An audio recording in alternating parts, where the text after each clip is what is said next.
Merci. Merci beaucoup pour la présentation et surtout pour l'invitation. Aujourd'hui, donc, on va parler des couleurs de la biodiversité et le lien qu'il y a entre couleurs des organismes et puis réchauffement climatique, changements globaux, etc. Donc pour me présenter, je suis Florent Fidon, je suis enseignant-chercheur au laboratoire d'écologie de l'État.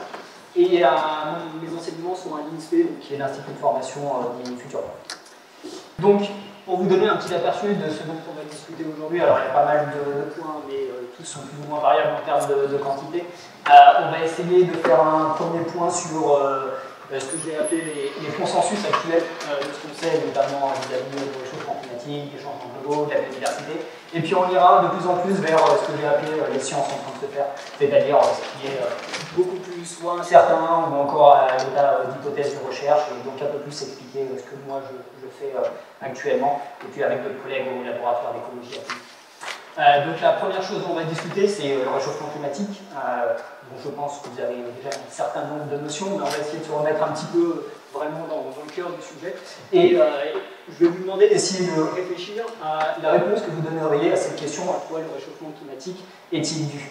Est-ce que c'est 100% des phénomènes naturels, on va dire non humains? Est-ce que c'est en majeure partie des phénomènes naturels, mais pas seulement, donc il y a de l'activité humaine? Est-ce que c'est en majeure partie de l'activité humaine, on a besoin quand même de faire intervenir de l'activité autre pour expliquer ce réchauffement climatique, ou est-ce que c'est en totalité à l'activité humaine? Et donc, avant de répondre à cette question, je ne peux pas m'empêcher, vu qu'on est aujourd'hui dans une bibliothèque qui s'appelle la bibliothèque universitaire Joseph Fourier, et qu'on va parler en partie de réchauffement climatique, de parler de Joseph Fourier, qui en fait a été l'un des premiers, alors on ne voit pas très bien, mais c'est un écrit de 1824, à s'être intéressé comment on peut expliquer la température terrestre. Et dans cette archive, ce qu'on retrouve, c'est ceci de Joseph Fourier. Il disait que c'est ainsi que la température de la Terre est augmentée par l'interposition de l'atmosphère, donc le gaz de l'atmosphère, parce que la chaleur trouve moins d'obstacles pour pénétrer l'air, étant à l'état de lumière, en fait la lumière visible, celle qu'on voit du soleil, qu'elle en trouve pour repasser dans l'air lorsqu'elle est convertie en chaleur obscure, ce qu'on peut aujourd'hui appeler les infrarouges. Et là, ce qui est en train de nous expliquer Joseph Fourier en 1824, c'est exactement le mécanisme des gaz à effet de serre. Donc c'est depuis très longtemps qu'on sait que l'atmosphère a un impact sur la température de la Terre et qu'il va y avoir des gaz qui ensuite décrits qui vont réchauffer la température de la Terre et donner sa température actuelle. Donc aujourd'hui, le réchauffement climatique, on a un consensus très clair sur d'où il provient. Et tout d'abord, ce consensus, il est établi actuellement par un groupe d'experts qu'on appelle le GIEC, ici en anglais.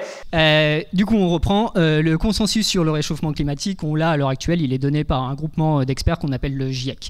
Et tout d'abord, ce groupement, ce qu'il nous apprend, et grâce au recueil de données scientifiques, c'est qu'effectivement, depuis 1850, on observe une augmentation des températures de à peu près 1,1 degré en moyenne, et que ça correspond du coup à une augmentation de température qui est plus importante que ce qu'on a connu dans les 100 000 dernières années, ce qui remet un peu en perspective cette augmentation de température. Et par rapport aux causes, ce qui est connu et fait, c'est d'essayer de mesurer par rapport à la quantité de gaz à effet de serre qui sont émises par l'activité humaine, de voir ce qui peut provoquer ce réchauffement. Et ce qu'on observe, c'est que le réchauffement qu'on a actuellement, donc de à peu près 1 degré, on le retrouve si on prend en compte l'ensemble de l'influence humaine, c'est-à-dire non seulement les gaz à effet de serre, qui s'ils étaient tout seuls augmenteraient en fait d'à peu près 1,5 degré, mais on a des effets qui refroidissent l'atmosphère, notamment via des aérosols qui vont renvoyer une partie de l'énergie lumineuse. Et donc quand on regarde l'activité d'autres phénomènes, et notamment les phénomènes volcaniques ou d'autres systèmes, ce qu'on observe, c'est que sur les 150 dernières années, donc depuis 1850, enfin même 175 ans, ces variations se font en fait autour de zéro. Et donc si on intègre dans des modélisations depuis 1910 ici jusqu'à 2010 de ce qui devrait se passer en termes de température si on ne prenait en compte que ce qu'on appelle les forçages naturels, donc en bleu ici, c'est-à-dire que les activités non humaines, on observe qu'en fait la température de la Terre n'aurait pas dû évoluer plus que ça au cours du temps. Alors bien sûr on a des variations dues au phénomène d'une année sur l'autre, mais en moyenne, aujourd'hui, il ne devrait pas faire aussi chaud, enfin plus chaud qu'en 1910. Par contre, si on rajoute l'activité humaine, ce qu'on observe effectivement, c'est qu'on atteint les 1,1 degré de plus que en 1850. Ce qui nous amène du coup à un énoncé où on peut dire que sans aucun doute, le réchauffement climatique est dû à 100% à l'activité humaine. Alors bien sûr, la température à un instant T va dépendre aussi de mécanismes autres, mais le fait que depuis 150 ans, 175 ans, il y a 1,1 degré de plus en termes de température, c'est uniquement dû à l'activité humaine. Ce qui veut aussi dire que nous avons toutes les capacités pour inverser la tendance, puisque c'est dû uniquement à notre activité.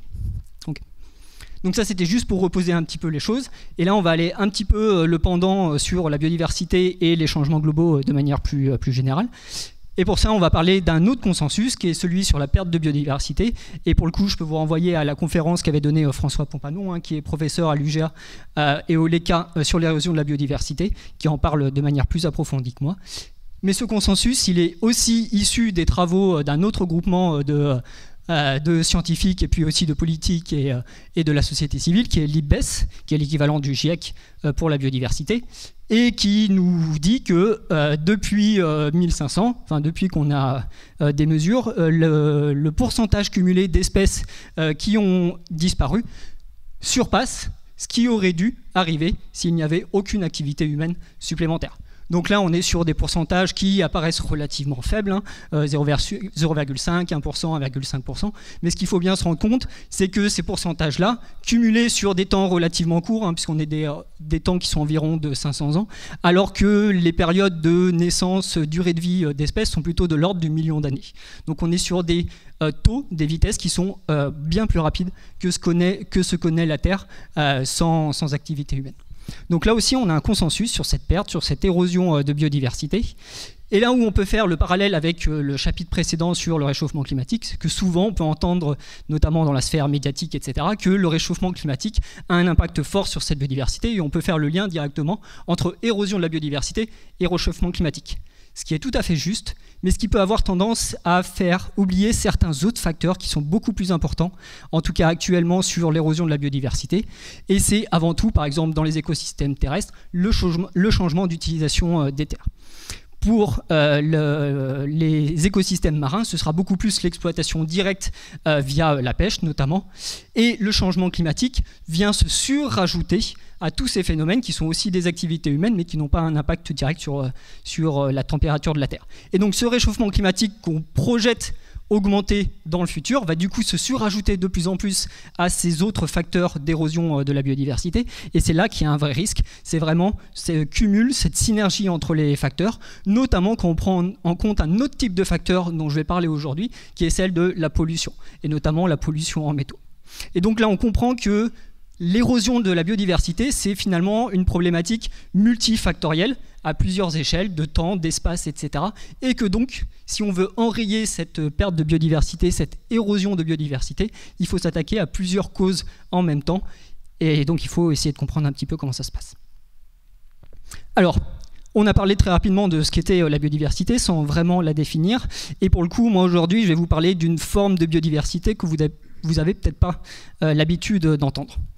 Alors cette biodiversité, on peut aller chercher du côté de l'Office français de la biodiversité pour avoir une définition précise et intéressante, qui est celle qui est l'ensemble des êtres vivants ainsi que les écosystèmes dans lesquels ils vivent. Et du coup, ce terme de biodiversité comprend également les interactions entre les espèces elles-mêmes, mais aussi avec leur milieu. Ce qui veut donc dire que la biodiversité qu'on peut parfois aussi entendre dans la sphère médiatique ou autre, qui est souvent des espèces un peu charismatiques comme le panda, l'ours polaire, etc., qui sont effectivement des espèces importantes et intéressantes en tant qu'espèces même, mais ça ne recouvre pas l'ensemble de la biodiversité et surtout l'ensemble des fonctions, services, etc., contributions que ces espèces peuvent fournir. Ce n'est pas non plus juste une liste d'espèces à la Prévert, qui correspond à ce qu'on appelle la richesse spécifique en sciences, ni non plus une quantité d'individus à un endroit donné qui est l'abondance ou la biomasse. La biodiversité, ça va être quelque chose de beaucoup plus complexe et surtout avec différents niveaux, différentes strates. Donc ça peut être, ça comprend la diversité génétique, on ne va pas en parler aujourd'hui, mais en gros la diversité des séquences d'ADN au sein d'une espèce. La diversité des caractères physiques, comportementaux, chimiques, etc. Ce qu'on appelle la diversité phénotypique. C'est vraiment là-dessus dont on va parler aujourd'hui par rapport à la coloration. C'est aussi bien sûr la diversité des espèces, mais cette fois-ci il faut intégrer richesse et abondance, ce qu'on va appeler la diversité spécifique. Et enfin la diversité des interactions entre les espèces et le milieu, ce qu'on appelle la diversité fonctionnelle et diversité écosystémique. Donc tout ça c'est juste pour vous montrer qu'on est là aussi dans le terme de biodiversité, dans une thématique de complexité où il va falloir regarder à plusieurs échelles et essayer de les intégrer les unes par rapport aux autres pour bien comprendre comment la biodiversité réagit à l'instant T et pouvoir réagir dans le futur. Juste pour vous donner un exemple, parce que j'aime bien cette photo et puis surtout ça, on retrouve une de mes espèces cœur parce que j'ai travaillé dessus pendant ma thèse, c'est cette petite araignée crabe, je ne sais pas si vous la voyez bien parce qu'elle est camouflée. L'araignée citron qu'on retrouve donc dans cette fleur de genêt et qui a capturé un tipule, donc une forme de diptère qu'on rapproche souvent des moustiques. C'est un exemple de relation écologique complexe puisqu'on retrouve 3 organismes situés au même endroit et qui vont avoir des interactions entre elles qui vont pouvoir modifier ou non leur comportement. Bien sûr, le tipule, c'est pas forcément une très bonne nouvelle de se retrouver attrapé par une araignée crabe. L'araignée crabe, du coup, va pouvoir avoir un effet sur la fleur qui ne sera pas pollinisée par le tipule, etc., etc. Et du coup, si vous enlevez l'un de ces 3 maillons, forcément, vous bouleversez un réseau un peu complexe d'interactions entre 3 espèces. Et bien sûr, il faut rajouter dans le contexte d'une prairie, d'une forêt, etc., l'ensemble des autres individus et espèces qui interagissent entre elles.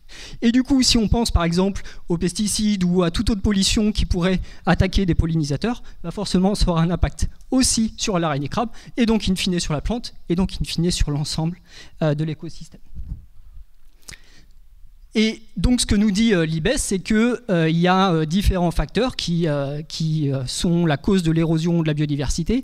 Et ces facteurs-là, comme vous pouvez le voir, on retrouve la majorité qui sont les changements d'utilisation des terres et des mers, l'exploitation directe. Et le changement climatique et la pollution ne viennent qu'après. Ce qui ne veut pas dire que ce n'est pas important, mais c'est bien dans le contexte de l'ensemble de ces facteurs qu'il faut prendre en compte l'impact du réchauffement climatique.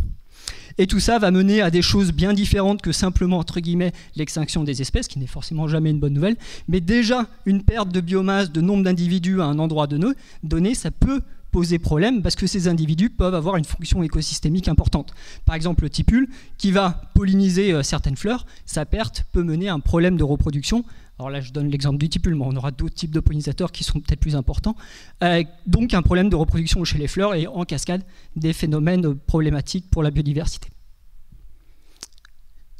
Voilà. Donc ça va me permettre de ensuite sauter sur l'écosystème qui va nous intéresser plus particulièrement aujourd'hui parce que c'est l'écosystème que le laboratoire d'écologie alpine analyse le plus, qui est le milieu alpin. Donc le milieu alpin, je ne vous apprends pas forcément ce que c'est, je pense que la plupart d'entre vous connaissez assez bien la montagne. C'est un milieu où il y a un gradient de température le long de l'altitude. Et ce qu'on peut s'intéresser, c'est voir si le réchauffement climatique a le même effet à tous les étages, c'est-à-dire à toutes les altitudes de ce milieu alpin. Et donc là, vous avez un graphe qui vous montre, en fonction de l'altitude, l'augmentation de température annuelle à chacun de ces altitudes. Et ce que vous pouvez observer, c'est qu'en moyenne, on a un réchauffement de 0,4 degrés par décennie, en moyenne à toutes les altitudes, ce qui correspond en fait à plus 2 degrés depuis 1850, ce qui est déjà plus élevé que la moyenne globale au niveau de la Terre. Et ce qu'on peut observer, c'est qu'il y a certains endroits, notamment autour de 2000 mètres, où on a des augmentations de température qui sont bien plus fortes. Pourquoi ? Parce qu'il y a une perte de la couverture neigeuse et donc forcément une augmentation de température qui est plus importante à ces endroits-là d'une année sur l'autre. Donc on a un milieu qui va être particulièrement affecté par le réchauffement climatique à cause de ce phénomène de gradient de température et de l'importance de la couverture neigeuse. Et ça, on le voit très bien avec des exemples qui sont généralement cités, comme ici cette mer de glace qui a été peinte en 1826, qu'on retrouve aujourd'hui au même endroit, avec un glacier qui ne représente plus qu'une petite langue glaciaire ici de glace, alors que tout le reste est un glacier de roche. Okay. Donc là, on est à la période à peu près où Joseph Fourier a écrit son traité sur le réchauffement, sur l'effet de l'atmosphère sur la température. Il y avait effectivement une mer de glace qui était bien plus importante. Donc, impact du réchauffement climatique dans l'écosystème alpin.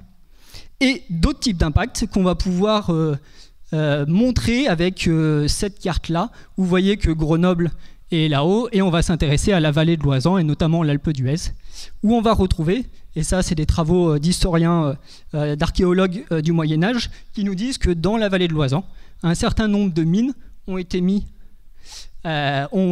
faites, utilisées, pour récupérer notamment de l'argent, le minerai. Et à ces endroits-là, comme au lac Blanc par exemple que vous avez ici, on va retrouver certaines zones blanchâtres qui correspondent aux zones où le minerai qui était exploité était laissé sur place et puis surtout explosé avec des systèmes notamment de feu, etc., qui permettaient d'extraire le minerai. Et tout ça a été donc laissé sur place, et on peut imaginer qu'il y a une forme de pollution de ces sols-là. Et ça, ce sont des travaux donc, actuels au LECA, et on s'intéresse notamment à une petite plante qui s'appelle la cardamine à feuilles de Reseda. Et cette petite cardamine, elle est assez intéressante parce qu'elle est capable de pousser sur ces sols pollués, donc elle est capable de faire face à cette pollution. Alors il y a du plomb, de l'argent, mais il y a aussi du mercure, etc., si je ne dis pas de bêtises, ou cuivre plutôt.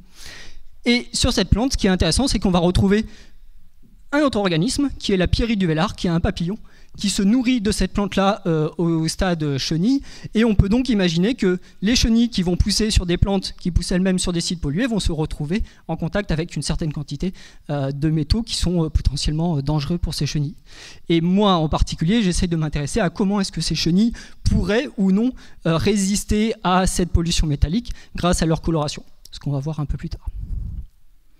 Donc le milieu alpin est un bon écosystème pour essayer de comprendre comment se mêle à certains endroits l'impact du réchauffement climatique, parce que ce que je ne vous ai pas dit, c'est que ce lac-là, lac Blanc, il est à 2600 mètres d'altitude, hein, donc il va être particulièrement impacté par le réchauffement climatique d'après ce qu'on a vu, et aussi par la pollution anthropique. Donc vraiment intégrer les changements globaux dans un contexte de réponse des organismes. Et cette réponse aujourd'hui, ça va être ce qu'on appelle la couleur. Donc là, pareil, un petit briefing sur ce qu'est la couleur chez les organismes. Il y a plein de façons de faire des couleurs. Et là, vous avez un exemple qui vous montre un certain nombre d'organismes différents, des animaux. Et la coloration qui m'intéresse, c'est par exemple le bleu de ce mandrille qui est uniquement produit par ce qu'on appelle de la physique, donc des couleurs structurales, où c'est la structure de la kératine à l'intérieur de la peau du mandrille qui va renvoyer de manière privilégiée les longueurs d'onde bleues et donc nous apparaître bleu. Et vous avez exactement le même principe pour les plumes de ce merle bleu, pour le doré verdâtre de cette cétoine dorée, ou encore pour ce curculinidé ici. Donc ça fait souvent des jolies couleurs iridescentes. Et puis vous avez une autre façon de faire des couleurs, que vous voyez aussi chez ce mandrille, qui va plutôt se retrouver au niveau de ses narines, toutes rouges, qui est due à la présence de l'hémoglobine du sang, et donc cette fois-ci à une absorption de longueur d'onde par un pigment, donc ici l'hémoglobine, mais on va retrouver la même chose pour le noir et le jaune de cette pieuvre, pour l'orangé de ce tout petit crustacé qui fait à peine 2 mm, ou encore le rose de cette pétunia. Et aujourd'hui, nous, on va s'intéresser aux couleurs qui sont produites par ces substances chimiques qui absorbent la lumière, que sont les pigments.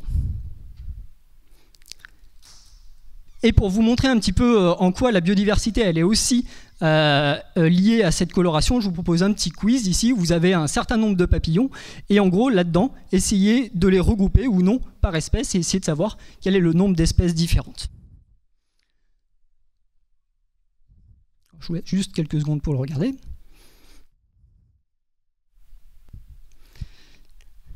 Ouais. Alors 3 espèces ici. Est-ce que quelqu'un d'autre a envie de dire autre chose? Peut-être 4, ok. Alors, si on reprend aussi la définition de biodiversité, est-ce qu'il n'y a que le nombre d'espèces qu'il faudrait regarder? Qu'est-ce qu'il faut regarder aussi? Le nombre d'individus. Donc il y a certaines espèces où on va retrouver 1, 2 ou peut-être 3 individus. Donc ça, il faudra le prendre en compte aussi. Et puis on verra un autre paramètre important de la biodiversité. Et bien si on regarde ces choses-là, c'est vrai qu'on a envie peut-être de rassembler cet individu-là avec cet individu-là, parce qu'ils se ressemblent énormément, pareil pour ceux-là. Celui-là, clairement, a l'air de se séparer des autres. Peut-être ces deux-là, mais en même temps, ils ne sont pas tout à fait proches. Donc effectivement, on pourrait avoir envie de mettre 3-4 espèces. Et bien, dans cet ensemble de papillons, on retrouve en fait 5 espèces différentes, dont des espèces où les individus semblent être très différents les uns des autres, notamment ces trois-là.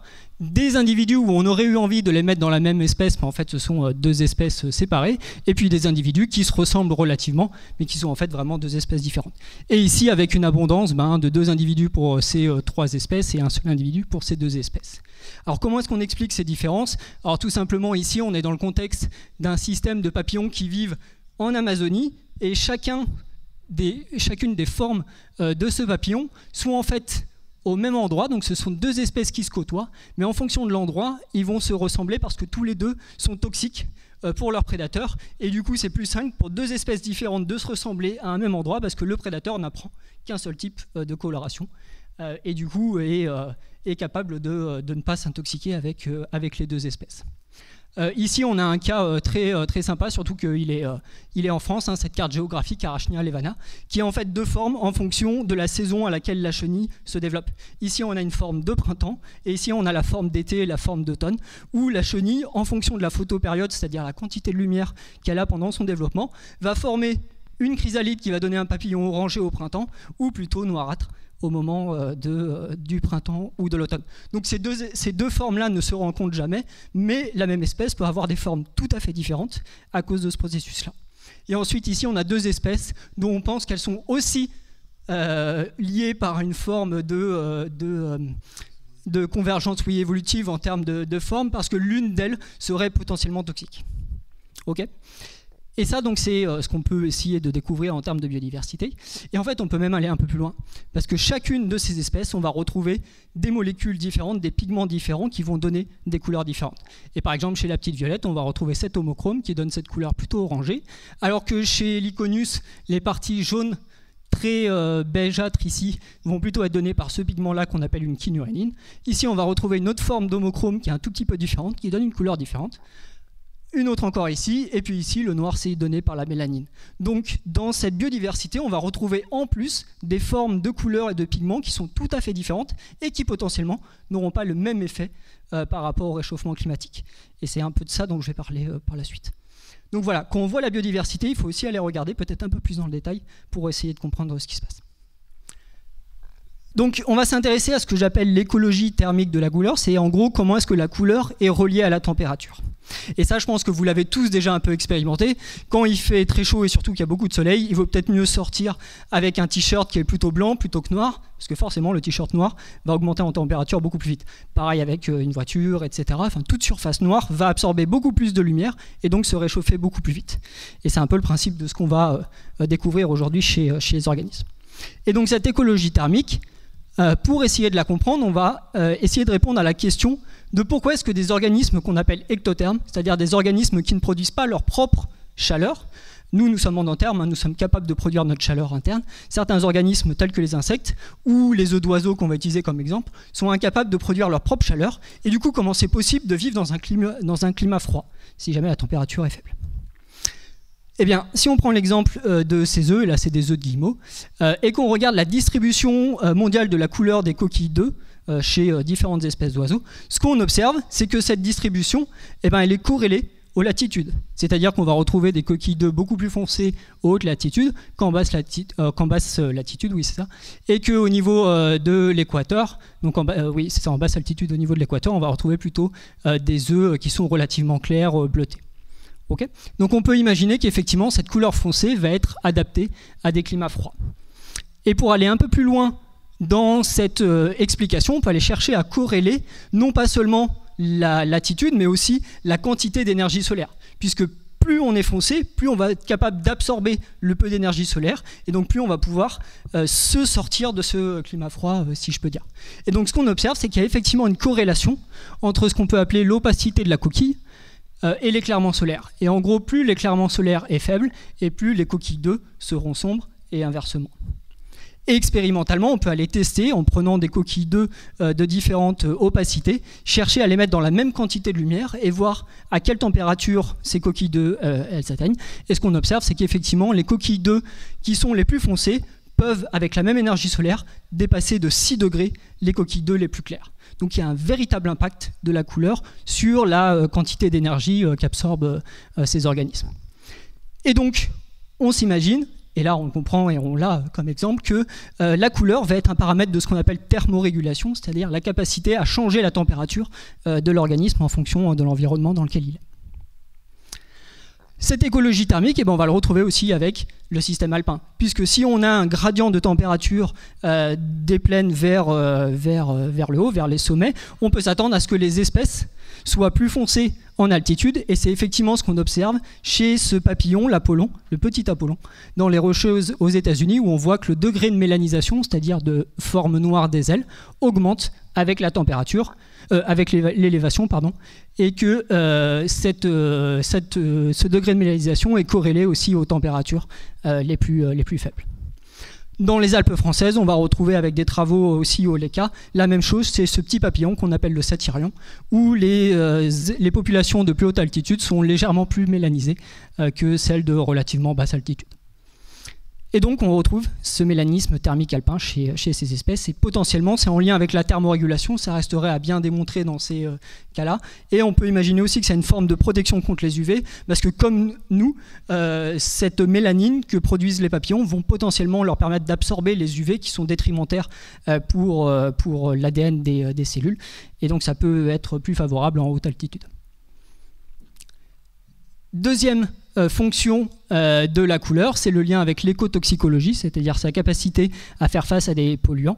Et là, on va utiliser l'exemple de ce qu'on appelle le serpent marin à tête de tortue, qu'on retrouve du côté de l'Australie-Nouvelle-Calédonie.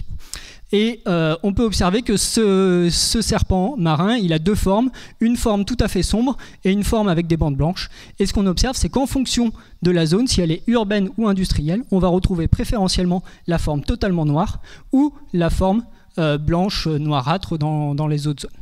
Donc il y a un vrai lien entre la présence d'une couleur avec le milieu, et c'est ce qu'on appelle le mélanisme industriel.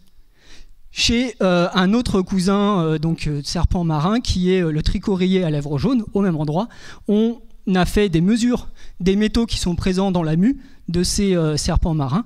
Et ce qu'on observe, c'est que les mues qui ont les parties les plus sombres sont aussi les mues qui contiennent le plus de métaux, qui ont été potentiellement produits dans les zones industrielles, où ici c'est dans une zone où beaucoup de sédiments sont récupérés.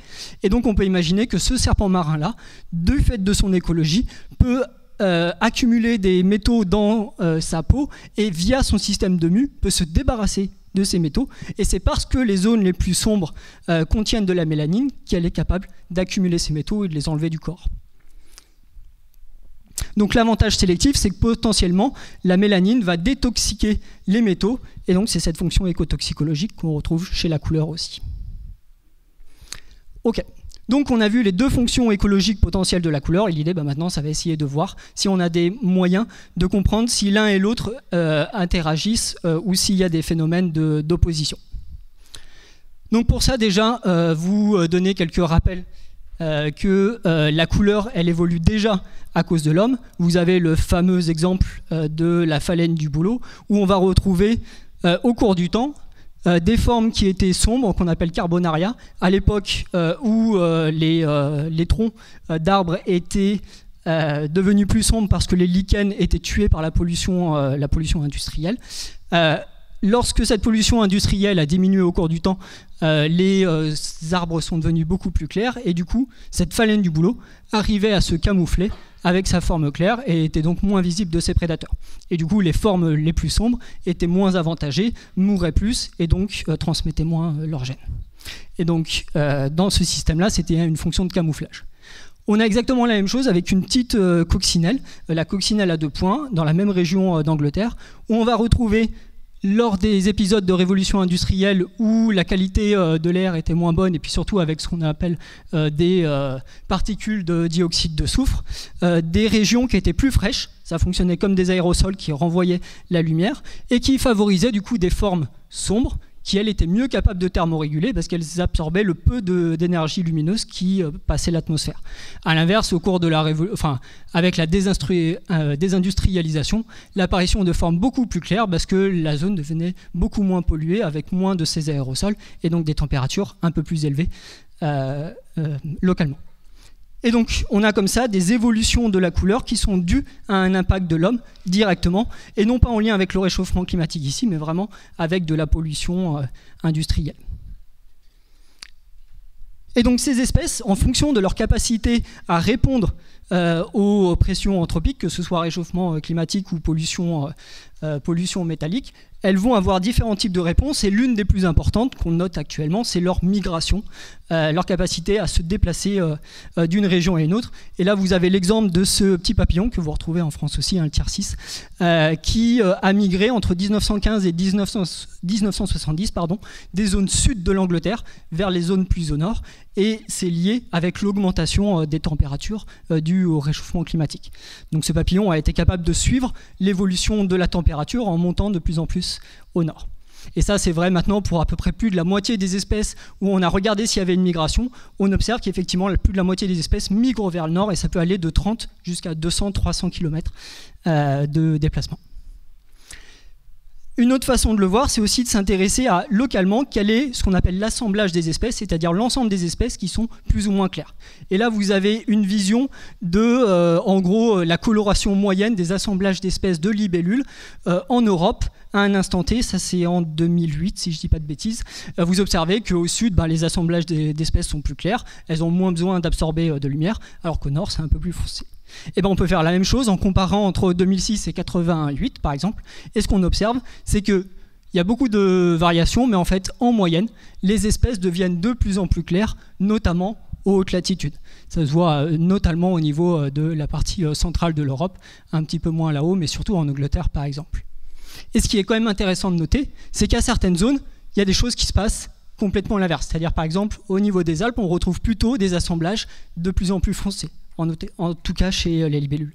Et c'est là qu'intervient peut-être qu'il y a des choses un peu plus complexes que simplement la température qui viennent modifier la réponse des espèces, et notamment potentiellement la pollution métallique. Donc je vais aller un peu plus vite là-dessus pour ne pas prendre trop de temps, mais en gros l'idée c'est que les pigments que vont produire les espèces sont capables non seulement d'absorber de la lumière et donc de réchauffer, mais aussi de détoxifier les métaux. Et donc le changement global peut avoir un impact sur la couleur par deux phénomènes, soit par l'urbanisation et pollution, soit par le réchauffement climatique. Mais si jamais le changement global favorise la détoxification, il va donc favoriser des espèces plus sombres, mais à l'inverse, s'il favorise via la température des espèces plus claires, on a un clash entre les effets des changements globaux. Et donc les espèces ne vont pas forcément pouvoir répondre aux deux en même temps, et donc effectivement un risque soit d'extinction locale, ou en tout cas des phénomènes plus complexes que simplement des espèces qui migrent vers le nord parce qu'elles sont plus claires.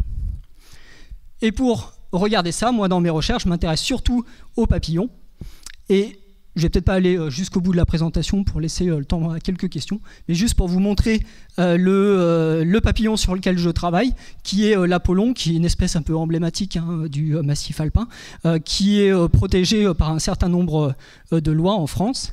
Ce papillon, il est noir et blanc, mais aussi taché de rouge. Et ce qui est observé depuis un certain temps, c'est qu'il disparaît de certaines zones. En tout cas, il a été observé avant 2000 dans des régions et qu'on n'observe plus actuellement. Et du coup, c'est pour ça qu'il est aussi protégé par un certain nombre de lois. Et ce qui est intéressant, c'est qu'on va retrouver des collections de ces papillons qui ont été beaucoup aussi échantillonnés parce que c'est un beau papillon, etc. et qui sont conservés dans des musées, notamment le Muséum de Grenoble, où on va avoir des séries temporelles de papillons dans des régions en France qui vont du début 20e jusqu'à actuellement. Et donc on peut avoir comme ça une série temporelle de papillons qui sont des années 1900 jusqu'au début des années 2000, et essayer de comprendre s'il y a des formes plus ou moins mélaniques, plus ou moins colorées, qui vont être favorisées au début du 20e où le réchauffement climatique était moins intense, et inversement aujourd'hui. Donc c'est des travaux qui sont au LECA, qui sont aussi faits par Flora Laubéranger, qui est doctorante au LECA avec Laurence Després, essayer de comprendre la génétique de ces individus. Et donc les questions de recherche qu'on peut essayer de développer avec un papillon comme celui-là, grâce aux collections du muséum, qui évitent de venir en plus échantillonner actuellement ces espèces qui sont protégées, c'est d'essayer de comprendre si le mélanisme alpin il est vrai chez cette espèce. Est-ce que ce que je pourrais appeler la coloration alpine, elle est aussi vraie? Est-ce que les formes rouges vont augmenter au cours du temps à cause du réchauffement climatique? Ou est-ce que peut-être c'est lié à la détoxication métallique? Et est-ce que du coup on va retrouver des modifications comme ça au cours du 20e à cause des changements globaux? Voilà. Donc là-dessus, je peux peut-être juste vous montrer une petite vidéo, ce qui va vous permettre d'un peu mieux comprendre ce que ça veut dire la thermorégulation, je pense. Donc ici, on a un papillon de collection qui est posé dans une boîte noire avec une lampe qui est suffisamment forte pour chauffer le papillon grâce à l'énergie lumineuse. Et ici, on a une caméra thermique qui va donc mesurer la température à chaque endroit du papillon.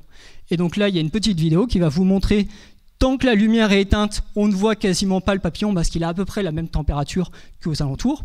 Et dès qu'on va allumer la lumière, vous voyez que chaque pixel du papillon devienne plus clair, ça veut dire que la température augmente, mais surtout, on va retrouver les pixels les plus clairs et les plus foncés au niveau des zones qui sont mélanisées, c'est-à-dire des zones où il y a des taches noires sur le papillon. Et à partir du moment où on va éteindre la lumière, vous allez voir que toute la chaleur, toute la température va converger vers le centre du corps de l'organisme, ce qui va lui permettre de garder une partie de sa chaleur. Alors là, bien sûr, c'est un papillon mort, hein, mais on peut imaginer que c'est la même chose quand il est vivant. Vous voyez là que la température décroît beaucoup plus vite au bout de l'aile que vers l'intérieur du corps. Et donc cette fonction de coloration du papillon, elle a vraiment potentiellement une importance sur la température du corps de l'organisme et donc sa capacité à voler longtemps, à trouver un partenaire, à trouver de la nourriture, etc. Et donc l'intérêt, ce serait de voir sur ces séries temporelles, est-ce qu'il y a des papillons qui thermorégulaient mieux ou moins bien dans le passé, parce que peut-être qu'ils étaient moins sombres qu'avant, ou plus sombres à cause de la pollution métallique, etc. Voilà, je vais peut-être m'arrêter là. On a eu un petit accident technique avant, mais c'est pas très grave. Si vous voulez que je vous montre un tout petit peu la suite, vous me le demandez, mais on va peut-être se garder un petit peu de temps pour les questions.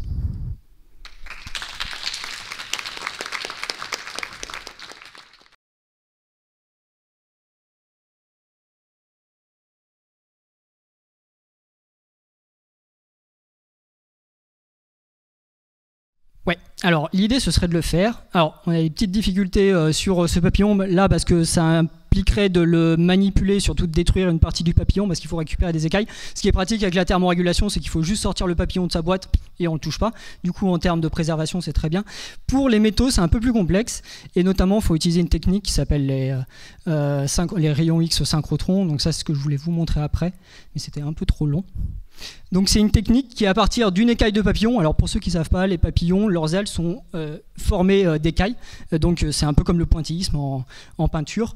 Chaque petite écaille a une couleur propre et c'est l'ensemble des écailles qui donne son pattern de couleur au papillon. Et là on a par exemple une écaille de papillon qui est relativement rosâtre. Ici. Et ce qu'on peut faire, c'est aller chercher avec ce qu'on appelle un synchrotron. Donc c'est un gros instrument qui va mesurer les métaux qui sont présents à la surface de cette écaille en utilisant des rayons X. Et là, par exemple, vous avez le pattern du potassium qui est présent à l'échelle de cette écaille.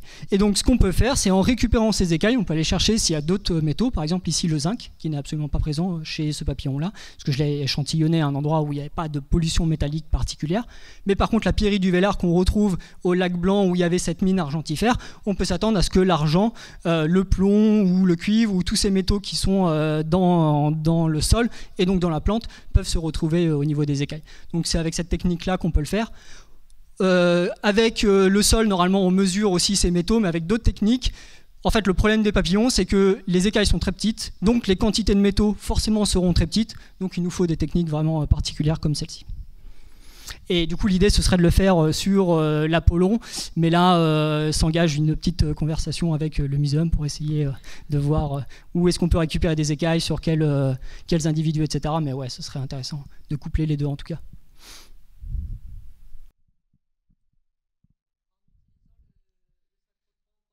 Ouais, alors, ce serait le mieux parce que déjà que, alors je sais pas si vous savez, hop, peut-être passer, c'est le synchrotron, donc c'est quand vous êtes à la Bastille, c'est ce gros système circulaire là que vous voyez en direction de Voiron, etc. Donc ça fait 300 mètres de circonférence, hein, généralement les synchrotrons, donc c'est très très gros.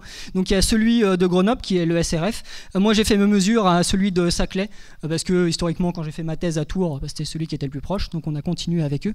Le mieux ce serait peut-être de le faire à Grenoble quand même parce que bon, ça évite déjà un petit peu de déplacement. Et cette slide là, je voulais juste vous la montrer pour vous dire que des fois quand on fait des expériences en sciences, ça produit aussi beaucoup de CO2. Et du coup, la question qui se pose, c'est dans quelles conditions on fait ces expériences si nous-mêmes on participe au réchauffement climatique. Et là, typiquement, limiter l'impact du transport, ça pourrait déjà être une décision par rapport à Grenoble. Mais en tout cas, je ne l'ai pas encore fait à l'ESRF, mais c'est des expériences qui ont été faites à Paris, qui a l'équivalent. Il y avait une question ici, je crois.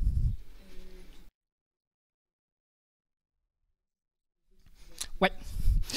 Plusieurs choses à cette réponse.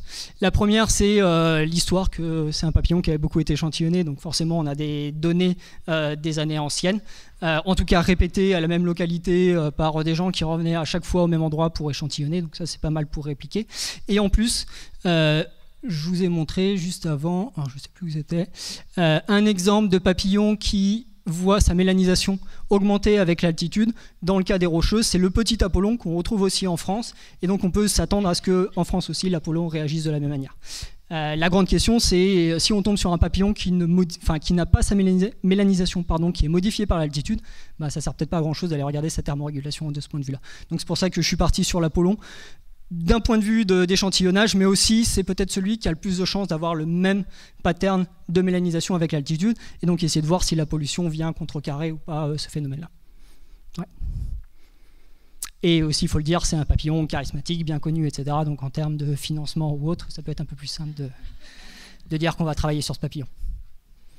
Ce versant de la biodiversité qu'on essayait un petit peu de réduire en disant il n'y a pas que des espèces charismatiques, etc., mais aussi d'un point de vue financement, politique, etc., forcément c'est plus facile d'amener ces travaux de recherche là-dessus, quitte ensuite à les exporter sur d'autres modèles une fois qu'on a bien circonscrit le modèle charismatique avant de l'appliquer à d'autres. Ouais.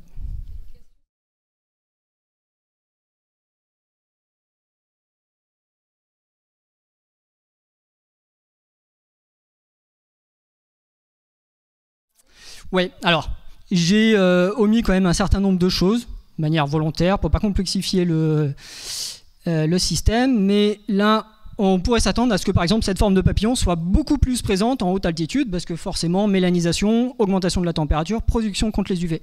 Je ne sais pas si vous vous rappelez, le papillon que je vous ai montré, qui vit à 2600 mètres d'altitude, qui est cantonné aux hautes altitudes, entre 2000 et 3000 mètres, c'est l'un des papillons les plus bons que vous pouvez voir, les Pierrides. Donc en fait, il y a deux mécanismes qui peuvent permettre aux papillons de se protéger des UV et d'augmenter leur température, c'est d'être soit tout noir, soit tout blanc.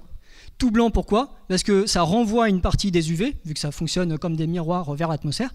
Et en fait, ces papillons ont la capacité, on le voit un petit peu, de mettre leurs ailes à 90 degrés l'une de l'autre. Et là, ça fonctionne comme un miroir qui focus les rayons lumineux vers son corps. Donc en fait, il n'absorbe pas l'énergie lumineuse directement avec ses ailes, il le redirige directement vers son corps. Donc en fait, on a des mécanismes où on peut s'attendre aussi à ce que les espèces deviennent de plus en plus claires en haute altitude, parce que plus sombres, pardon, en haute altitude, parce qu'il y a moins besoin d'être très blanc à ces endroits-là. Donc c'est peut-être pour ça aussi qu'on a le phénomène, je crois que ça va faire trop de slides, mais en Europe où on voyait dans les Alpes qu'il y avait un pattern plus sombre qui se mettait en place, je vais y arriver, toc, ici, potentiellement peut-être parce que les formes les plus claires des papillons sont désavantagées en fait en haute altitude pour des raisons qu'on ne sait pas, mais en tout cas la thermorégulation est peut-être moins impliquée.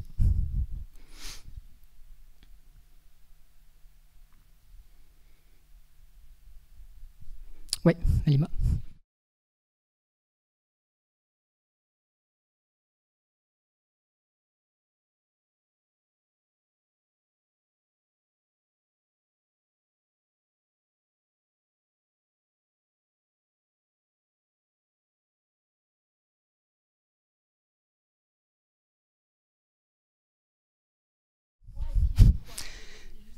Ouais.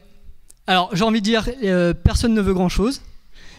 Mais il s'avère que, en gros, c'est deux espèces. Donc effectivement, pour être clair, on les retrouve dans le bassin amazonien. Alors je me rappelle plus exactement la localité de chaque, mais disons que cette forme-là de cette espèce, Heliconius melpomene, se retrouve plutôt au sud du bassin amazonien, et celle-ci plutôt au nord.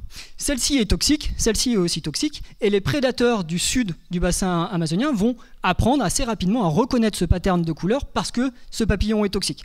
Les oiseaux ont cette capacité à recracher les papillons dès qu'ils sont toxiques et à mémoriser qui est toxique ou qui l'est pas à partir du pattern de couleur. Si jamais il y a un individu comme lui qui se retrouve au même endroit, l'oiseau ne va pas le reconnaître comme étant toxique. Donc ce papillon-là va être désavantagé par rapport à celui-là parce que celui-là ne se fera jamais becter.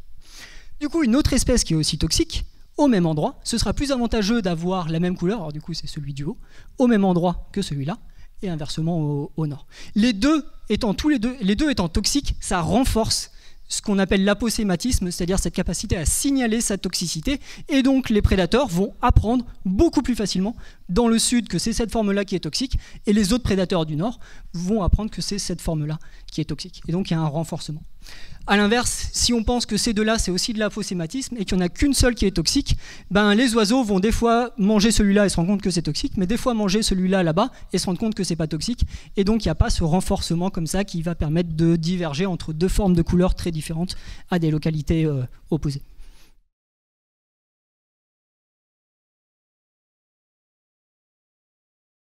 Oui, ouais. Ouais, complètement. Ouais, totalement. Là, on est vraiment dans le bassin amazonien. Lapsus révélateur. Dans le bassin amazonien, et effectivement, sur des distances très importantes. Et ce sont quand même les mêmes espèces-là, donc ça veut dire qu'il y a encore du flux de gènes qui se fait entre ces deux formes, potentiellement aux zones de contact entre les deux. Mais ouais, tout à fait. On est sur des relativement grandes distances. Et là, il y a deux formes, mais il y en a 3, 4, 5. Merci, c'est moi.